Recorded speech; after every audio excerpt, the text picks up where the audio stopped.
थंडीचे दिवस आहेत आणि ख्रिसमस स्पेशल आहे. तर आपण आणलेले आहेत संत्रे आणि ह्या संत्र्यांचा गर आपण काढून घेतोय. त्याच्यातल्या बिया आणि वरची जी साल आहे ती मी काढून घेतली आहे. थोडक्यात काय तर मला संत्र्याचा ज्यूस बनवायचा आहे, पण मला ती साल आणि बिया काढून घ्यायच्यात, कारण जो रस आपण बनवतोय तो कडू नको व्हायला. तर मी मिक्सरमध्ये संत्र्याचा 4 संत्रे घेतलेले, त्याचा गर काढून घेतला आणि पाणी न घालता असा फिरवून घेतला आहे. भरपूर छान असा ज्यूस निघालेला आहे. चांगला गाळून घ्यायचा चमच्याने दाबून. मस्त असा ज्यूस तयार झालेला आहे. बिया काढल्यामुळे तो कडू होत नाही. आता हा संत्र्याचा ज्यूस जो तयार झालेला आहे त्याच्यामध्ये आपण घालणार आहोत जे घरामध्ये आहेत आपल्याकडे ते ड्रायफ्रूट्स. थोडक्यात आपल्याला या संत्र्याच्या रसामध्ये ड्रायफ्रूट भिजत ठेवायचे आहेत. आता हे ड्रायफ्रूट मी 5 तासापेक्षा थोडं जास्त वेळ भिजत ठेवलेले होते. कमीत कमी 1.5-2 तास तरी हे ड्रायफ्रूट याच्यामध्ये भिजले की ते छान मस्त फुगतात. त्याच्यामध्ये हा संत्र्याचा ज्यूस जातो आणि ते तेवढेच टेस्टी लागतात. आणि ते टेस्टी ड्रायफ्रूट आपण वापरणार आहोत केकमध्ये. चला आज आपण केक बनवतोय. तर ड्रायफ्रूट भिजले 5 तासानंतर मी पुढची तयारी करते. तर साखर आपल्याला विरघळून घ्यायची. अर्धा कप मी साखर घेतली आणि मंद ते मध्यम आचेवरती मी ही साखर विरघळून घेते. पाणी घातलेलं नाही एक थेंब देखील पाणी न घालता ही साखर आपल्याला विरघळून घ्यायची आहे. कमीत कमी 2.5 ते 3 मिनिटामध्ये ही साखर थोडीशी विरघळायला सुरुवात होते आणि 5 मिनिटामध्ये मंद आचेवरती मस्त ही साखर विरघळली जाते. त्याला कॅरमलाइज बोलतात. हे विरघळलेले हे साखर आहे ते केकमध्ये वापरलं जातं. तर ही मस्त साखर आपण विरघळून घेतोय. 3 मिनिटात मस्त विरघळली. ही विरघळल्यानंतर आपल्याला त्याच्यावरती पाण्याचा हबका किंवा शिंपका मारायचा आहे. जेणेकरून काय होईल की ही जी विरघळलेली साखर आहे तिची परत साखर नको व्हायला. पण एक काळजी घ्यायची, ज्यावेळेस आपण पाणी वरून शिंपडतो त्यावेळेस ही गरमागरम जी साखर विरघळलेली असते त्याचे थेंब इकडे तिकडे उडतात.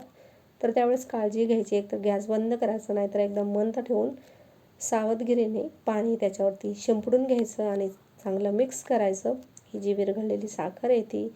आणि परत अर्धा मिनिट ते 1 मिनिट त्याला परत शिजवून घ्यायचं आणि मग थंड करायला ठेवायचं, जे आपण केकमध्ये वापरणार आहोत. तर अशा पद्धतीने आपण अर्धा कप साखर विरघळून घेतलेली आहे. म्हणजेच जे कॅरमलाइज आहे आपलं ते तयार झालेलं आहे छान असं. खूप मोठा गॅस ठेवला तर साखर पटकन जळते आणि मग ते कडवट लागतं आणि केक देखील कडवट होतो. म्हणून मंदच आचेवरती हे करून घ्यायचे. थोडा जास्त वेळ लागेल पण छान होतं. तर चला, आपली साखर चांगली विरघळली आहे. मी गॅस बंद केला आहे आणि परत एकदा छान मिक्स करून आता मी ते बाजूला ठेवते थंड होण्यासाठी. थंड झाल्यानंतरच आपल्याला त्याला केकमध्ये वापरायचं आहे. तोपर्यंत आपण बाकीची तयारी करूयात. साखर विरघळून घेतल्यानंतर पहिल्यांदा मी एक जाड बुडाचा टोप गॅसवरती ठेवला आहे. मंद आचेवरच ठेवायचा. त्याच्यामध्ये 2 कपभर मी मीठ घातलेलं आहे आणि त्याच्यावरती एक रिंग ठेवली आहे आणि वरून टोपाला झाकण लावलं आहे पॅक बंद असं. आणि आता आपण कुकरच्या डब्यामध्ये करणार आहोत केक. तर त्याच्यासाठी माझ्याकडे काही बटर पेपर नाही, म्हणून मी त्याला तूप लावून घेतलं डब्याला पूर्ण सगळ्या बाजूने आणि त्याच्यावरती मैदा टाकला. म्हणजेच तो बटर पेपरचं काम करेल, म्हणजेच खाली आपला केक चिटकणार नाही. तर आता आपण घेतला इथे 1 कपभर मैदा, जो चाळून घेऊयात, म्हणजे केक आपल्याला मिक्स करताना त्याच्यामध्ये गुठळ्या नाही होणार. आपण हे केकचं बॅटर एका टोपामध्ये मिक्स करतोय. खाली टोप घेतलेला आहे, त्याच्यावरती एक चाळण ठेवली आणि त्याच्यावरती आपण 1 कपभर मैदा चाळून घेतोय. चाळूनच घ्यायचा, कारण त्याच्यामध्ये कदाचित छोटे किडे देखील असतात किंवा मग केकमध्ये गुठळ्या होत नाहीत म्हणून चाळूनच घ्यायचा. आणि ज्यावेळेस आपण त्याच्यामध्ये बाकीचं साहित्य घालणार आहे जसं की बेकिंग पावडर वगैरे ते देखील चाळूनच घ्यायचं.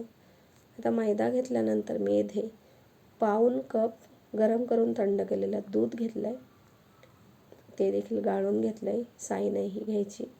आणि पाऊण कप जे तेल आपण खातो ते टाकलेलं आहे. 2 चमचे दुधाची पावडर, मिल्क पावडर टाकली, ते मी मिक्स केलं. आणि आता आपले जे ड्रायफ्रूट्स छान असे फुगलेले आहेत एकदम संत्र्याच्या रसामध्ये, ते आपण त्याच्यामध्ये घालून घेतो. तुम्हाला असा ड्रायफ्रूटचा केक बनवायचा आहे, म्हणजेच प्लम केक, ख्रिसमस स्पेशल हा प्लम केक आहे, तर कमीत कमी हे ड्रायफ्रूट्स 1 तासापेक्षा जास्त तरी भिजले पाहिजेत. माझ्याकडे वेळ होता म्हणून मी त्याला चांगले 5 तासापेक्षा जास्त भिजवलेले आहेत. आता आपण ड्रायफ्रूट्स घातल्यानंतर जी साखर विरघळून घेतली होती ना, कॅरमलाइज केलेली, ती घालून घेतली आणि केकच्या बॅटरमध्ये मिक्स करून घेतली चांगली. आता हे बॅटर तर तयार आहे, पण ते फुगण्यासाठी आपल्याला काही घालायचं आहे त्याच्यामध्ये.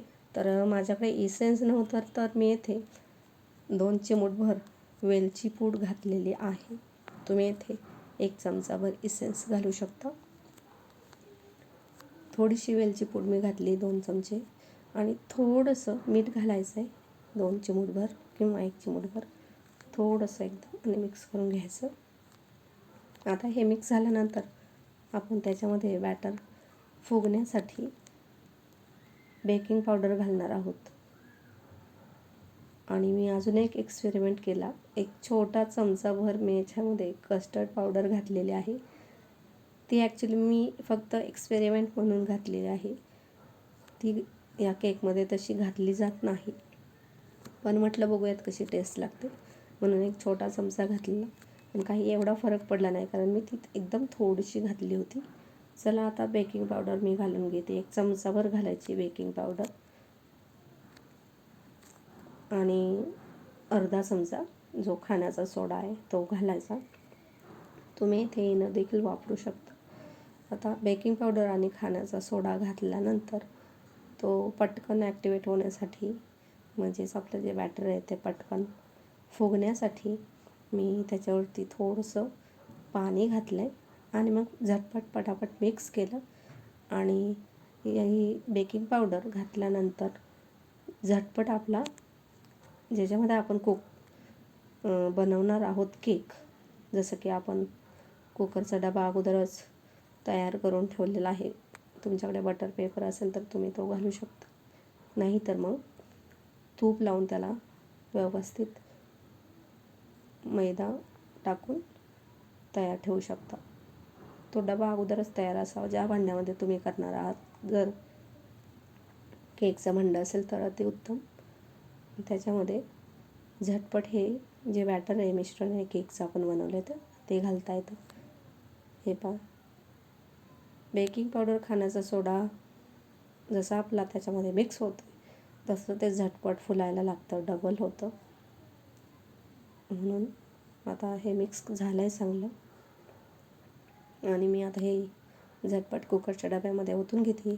आणि त्याच वेळेस वरती आपला ज्याच्यामध्ये आपण हे केक बनवणार आहोत, आता मी तो गरम करायला ठेवलेला आहे 10 मिनिट अगोदरच मंद आचेवरती. तो चांगला गरम झालेला असेल. आता हे केकचं मिश्रण मी पूर्ण याच्यामध्ये घालून घेतलं व्यवस्थित. त्याच्यानंतर या कुकरच्या डब्याला 2-3 वेळा चांगलं थोडंसं आपटून घ्यायचं, म्हणजे तो सेट होतो व्यवस्थित. पूर्ण बॅटर घालून घेतलं आणि 2-3 वेळा त्याला टॅप केलं, म्हणजे असं थोडंसं आपटून घेतलं, म्हणजे तो तळाला व्यवस्थित सेट होईल. आणि पटकन थोडंसं सावधगिरी बाळगूनच, कारण जो आपण टोप ठेवला होता गॅसवरती मीठ टाकून, त्याच्यामध्ये रिंग टाकली होती, त्याच्यामध्ये आपल्याला ठेवायचा आहे. झटपट करायचं आहे, पण तरी देखील काळजी घेत, कारण हा टोप खूप गरम झालेला आहे.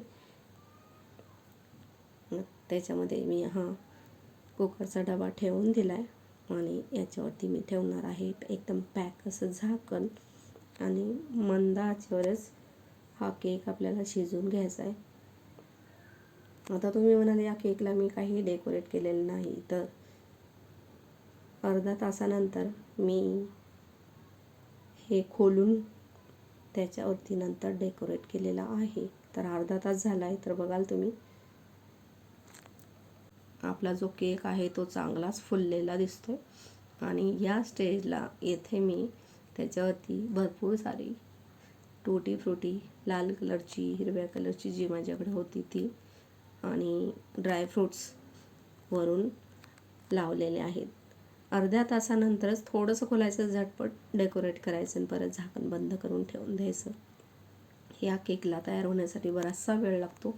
अर्ध्या तासानंतर मी हे टूटी फ्रुटी आणि ड्रायफ्रूट टाकून केकला सजवून घेतलं. मात्र त्याच्यामुळे तो थोडासा जास्त वेळ त्याला लागला. पण जर हेच ड्रायफ्रूट आणि टूटी फ्रुटी ज्यावेळेस आपण कुकरचा डबा आतमध्ये ठेवला त्याच वेळेस जर घातले असते तर ते असे वरच्यावर राहत नाहीत, ते केकमध्ये जातात आतमध्ये. म्हणून केक अर्धापेक्षा जास्त शिजल्यानंतर, म्हणजे चांगला सेट झाल्यानंतर वरून हे ड्रायफ्रूट असे लावायचे आणि झटपट परत झाकण ठेवायचं. त्याच्यानंतर मी सजवून घेतल्यानंतर झाकण ठेवलं. त्याच्यानंतर 20 मिनिटांनी मी पुन्हा चेक केलं. मंद आचेवरच गॅस होता, पण तरी देखील त्यावेळेस हा केक आपला तयार झालेला नव्हता. घरात असतील नसतील ते ड्रायफ्रूट याच्यामध्ये तुम्ही टूटी फ्रुटी, लाल कलर, हिरवा कलर, पिवळा कलर, ऑरेंज कलर जे अवेलेबल असतील ते घालू शकता. जे ड्रायफ्रूट असतील ते घालू शकता. ख्रिसमस स्पेशल हा प्लम केक आहे. याच्यामध्ये पूर्ण आतमध्ये पासून वरपर्यंत सगळेच ड्रायफ्रूट असतात. तर केक सजवून परत मी 15-20 मिनिटानंतर केक शिजला आहे की नाही चेक करण्यासाठी काढला, तर त्यावेळेस तो असा दिसत होता. चेक केला सुरीने, पहिल्यांदा चेक केला तर सुरीला बॅटर पूर्ण लागलेलं होतं. त्याच्यानंतर टूथपिकने देखील मी केक चेक करून बघितला, तर टूथपिकला देखील बॅटर लागलेलं होतं. म्हणजे केक बिलकुल शिजलेला नव्हता. कारण तर मध्ये ओपन केला होता, त्याच्यासाठी त्याला जास्त वेळ लागला. आणि मग याच्यानंतर पुन्हा मी त्याला 25 मिनिट मंद आचेवरती, खोललाच नाही, झाकून ठेवला, मंद आचेवरती शिजू दिला चांगला. म्हणजेच या केकला मला जवळजवळ 50 ते 55 मिनिट लागलेले आहेत. म्हणजे थोडक्यात 1 तास पकडून चालायचा. या केकला 1 तास लागतो चांगला तयार होण्यासाठी. ते पहा, टूथपिक घातली ती देखील बॅटरने भरलेली होती. म्हणजेच माझा केक तयार नव्हता. तसाही तो बघितला की दिसतो की केक तयार नाही आहे. त्याच्यानंतर मी झाकण ठेवलं आणि मग पुन्हा त्याला मी 25 मिनिट तरी त्याला हातच लावला नाही. 25 मिनिटानंतर मी त्याला झाकण ओपन केलं आणि तुम्ही बघू शकता मस्त असा कलर त्याचा बदलला आहे. एकदम ब्राऊन कलर झाला आहे. येथे आपण बिलकुल कोको पावडर वापरलेली नाही, तरी देखील असं वाटतं की कोको पावडर घातलेली आहे की काय. पण मस्त असा शिजला गेला आहे. तुम्हाला मी दाखवते. सुरीने मी चेक केला आहे आणि चेक करताना कधीही सुरी केकच्या मधोमधच घालायची, कडेला नाही. केक चेक करताना कधीही मधोमध, म्हणजे सेंटरलाच चेक करायचा. सेंटरला जर चेक करताना सुरीला बॅटर लागले नाही, केकचे मिश्रण लागले नाही, तर समजायचं केक मस्त तयार झालेला आहे, शिजलेला आहे. तर आता त्याला थंड होऊन दिलं तसंच. त्याच्यानंतर मी त्याला बाजूला काढलं आणि एक प्लेट घेतली. त्याच्यावरती कुकरचा डबा उलटा करत त्याला 2-3 फटके दिले आणि मस्त असा केक आपला एकदम शेपसह बाहेर आलेला आहे. हे पहा, मस्त असा स्पंजी एकदम केक तयार झालेला आहे. घरच्या घरीच तयार केलेला हा केक एकदम केक शॉपमधून आणलेला आहे असाच वाटतोय. आणि छान असं डेकोरेशन देखील दिसतंय. डेकोरेट करायला मध्ये आपण झाकण खोललं म्हणून त्याला थोडासा जास्त वेळ लागला, नाहीतर तो 45 मिनिटामध्ये तयार झाला असता. तर अजून 15 मिनिट लागले. तर चला आता हॅपी बर्थडे करूयात.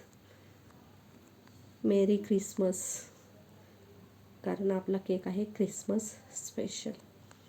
तर चला कट करूयात. मस्त मी तुम्हाला कट करून दाखवते. एकदम वरती जसे सजवलेले ड्रायफ्रूट आहेत तसेच ते आतमध्ये देखील आहेत. मस्त असे संत्र्याच्या ज्यूसमध्ये जे आपण भिजत ठेवले होते, त्याच्यामुळे हा केक खूप टेस्टी लागतो. नक्कीच या ख्रिसमसमध्ये तुम्ही एकदा करून पहा. घरातल्याच साहित्यात तयार होतो. जे ड्रायफ्रूट असतील ते तुम्ही घालू शकता. हे पहा, मस्त आतमध्येपर्यंत छान असा शिजला गेलेला आहे. मस्त असा स्पंजी झालेला आहे. दिसायलाही खूप छान दिसतोय आणि खरंच चवीला देखील अतिशय उत्तम झाला होता. आणि ड्रायफ्रूट देखील आतमध्ये आहेत ते दिसत नाही आहेत, कारण ते एकदम केकला मॅश झालेले आहेत. भरपूर छान असे ते फुगलेले होते, म्हणून मस्त असे वरचे ड्रायफ्रूट क्रंची लागतात आणि आतमध्ये जे ड्रायफ्रूट घातलेले आहेत ते एकदम सॉफ्ट झालेले आहेत. म्हणजेच केक खाताना क्रंची आणि सॉफ्ट दोन्ही प्रकारचा आस्वाद तुम्हाला मिळेल. व्हिडिओ पाहिल्याबद्दल तुम्हा सर्वांचा खूप खूप मनापासून धन्यवाद. पुन्हा भेटूयात अशाच नवनवीन रेसिपीसोबत, ब्लॉगसोबत. तोपर्यंत नमस्कार. व्हिडिओ पाहिल्याबद्दल तुम्हा सर्वांचा खूप खूप मनापासून धन्यवाद. चॅनलवरती नवीन असाल तर प्लीज चॅनलला सबस्क्राईब करायला मात्र विसरू नका. Wish you merry Christmas.